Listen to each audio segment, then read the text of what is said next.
ದರ್ಶನ್ ಹೀಗೆ ದರ್ಶನ್ ಆಗಿಲ್ಲ. ದರ್ಶನ್ ಏಕಾಏಕಿ ಬೆಳೆದಿಲ್ಲ.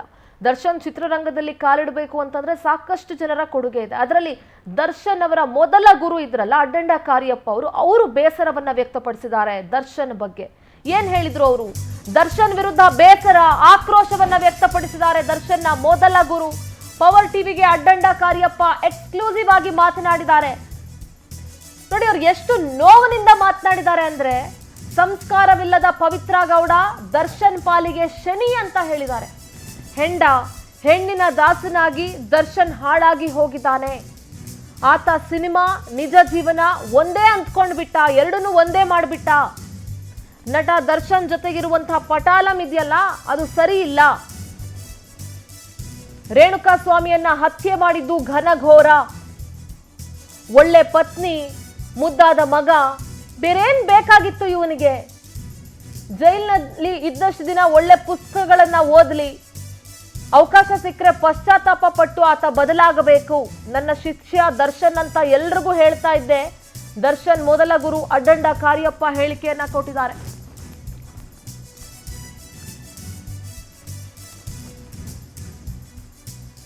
ಇನ್ನು ನಟ ದರ್ಶನ್ನ ಮೊದಲ ಗುರು ಅಡ್ಡಂಡ ಕಾರಿಯಪ್ಪ ಜೊತೆ ನಮ್ಮ ಮೈಸೂರು ಪ್ರತಿನಿಧಿ ಸುರೇಶ್ ಮಾತುಕತೆಯನ್ನ ನಡೆಸಿದ್ದಾರೆ.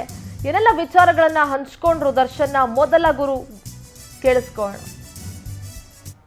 ರೇಣುಕಾ ಸ್ವಾಮಿ ಕೊಲೆ ಕೇಸ್ನಲ್ಲಿ ಈಗಾಗಲೇ ನಟ ದರ್ಶನ್ ಜೈಲು ಪಾಲಾಗಿದೆ. ನಟ ದರ್ಶನ್ ರವರ ಮೂಲ ಕುಟುಂಬ, ಅವರ ತಾಯಿಯ ಊರು ಪೊನ್ನಂಪೇಟೆ. ಬಾಲ್ಯದಲ್ಲಿಯೇ ನಟ ದರ್ಶನ್ ರವರಿಗೆ ಬಣ್ಣ ಹಚ್ಚಿದವರು ಅಡ್ಡಂಡ ಸಿ ಕಾರಿಯಪ್ಪ ರಂಗಕರ್ಮಿ ಅವರು. ನನ್ನೊಟ್ಟಿಗೆ ಅಡ್ಡಂಡ ಸಿ ಕಾರಿಯಪ್ಪ ಅವರಿದ್ದಾರೆ, ಅವ್ರನ್ನ ಮಾತಾಡ್ಸೋಣ. ಬಾಲ್ಯದಲ್ಲಿ ಹೇಗಿತ್ತು ದರ್ಶನ್ ರವರು, ಹೇಗಿದ್ರು ಕಲಾವಿದನಾಗಿ?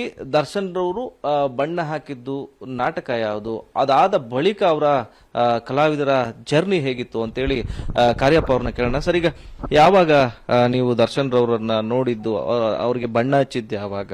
ಹೇಗಿತ್ತು ದರ್ಶನ್ ರವರ ಸ್ವಭಾವ ಮೊದಲು? ಈ ಮಕ್ಕಳು ಬಂದಿದ್ರು, ದರ್ಶನ್ ಮತ್ತೆ ದಿನಕರ್ ಅಂತೇಳಿ.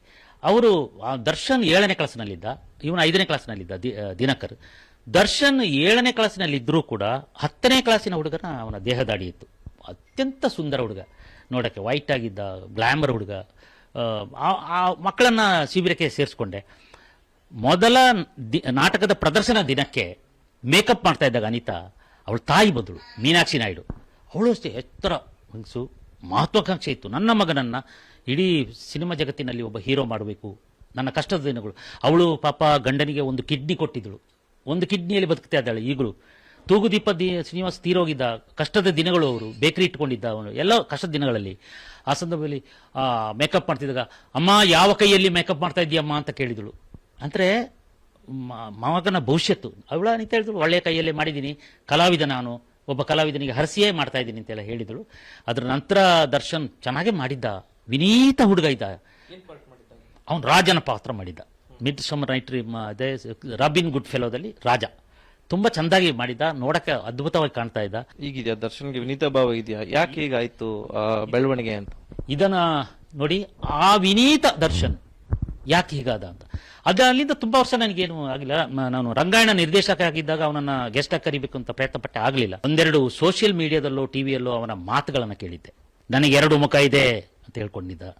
ಮತ್ತೆ ಲ್ಯಾಂಗ್ವೇಜು ಇದೆಲ್ಲ ಯಾಕೆ ಅಂತ ಹೇಳೋದು. ಅವನನ್ನ ನಾನು ಗ್ರಹಿಸಿದೆ. ಹೇಗೆ ಅಂದ್ರೆ, ನಾನು ಗ್ರಹಿಸಿದೆ, ಈ ಕೇಸ್ ಆಗೋಕೆ ಮೊದಲೇ ಗ್ರಹಿಸಿದೆ, ಎಲ್ಲೋ ದರ್ಶನ್ ಅಹಮ್ಮಿನಲ್ಲಿ ತೇಲ್ತಾ ಇದ್ದಾನೆ ಅಂತ. ಅಲ್ಪನಿಗೆ ಐಶ್ವರ್ಯ ಬಂದಾಗ ಅರ್ಧರಾತ್ರಿಯಲ್ಲಿ ಕೊಡೆ ಹಿಡಿದ ಅಂತ ಒಂದು ಗಾದೆ ಇದೆ, ಅದು ಅವನಿಗಾಗಿದೆ. ಅವನ ಸೂಪರ್ ಹಿಟ್ ಫಿಲ್ಮ್ಗಳಿಂದ, ಅವನಿಗೆ ಆದ ಹಣದಿಂದ, ಅವನು ಪುನೀತ್ ರಾಜ್ಕುಮಾರ್ದೇ ಕಾರಣ ನಾ ತಗೊಂಡಿದ್ದೀನಿ ಅಂತ ಎಲ್ಲೋ ಹೇಳ್ಕೊಂಡ ಮಾತಿನಿಂದ ಅವನಿಗೆ ಅಹಂ ಅಂತ ಹೇಳೋದು ಅವನ ತಲೆಗೇರಿತ್ತು. ಈ ಪವಿತ್ರ ಗೌಡ ಅಂತ ಹೇಳುವ ಹೆಣ್ಣು ಮಗಳು ಶನಿಯಾಗಿ ಒಂದು ಹೆಗಲಲ್ಲಿ ಕೂತ್ಕೊಂಡ್ಲು. ಈ ರೇಣುಕಾ ಸ್ವಾಮಿದು ಒಂದು ನೆಪ ಆಯ್ತು. ಅವನು ಕೆಟ್ಟದಾಗಿ ಏನೋ ವಿಡಿಯೋ ಕಳಿಸಿದ್ದಾನೆ, ಅವನು ತಪ್ಪಿತ್ತೆ, ಅದು ಕಳಿಸಿದೆ ಒಂದು ಕಾರಣ ಆಯ್ತು. ಮತ್ತೆ ಅವನಿಗೆ ಕೀರ್ತಿಯನ್ನ, ಹಣವನ್ನ ಕೊಟ್ಟವರು ಯಾರು? ಸಾಮಾನ್ಯ ಜನ, ಥಿಯೇಟರ್ಗೆ ಹೋಗಿ ಅವನ ಸಿನಿಮಾವನ್ನು ನೋಡಿದವರಲ್ವಾ.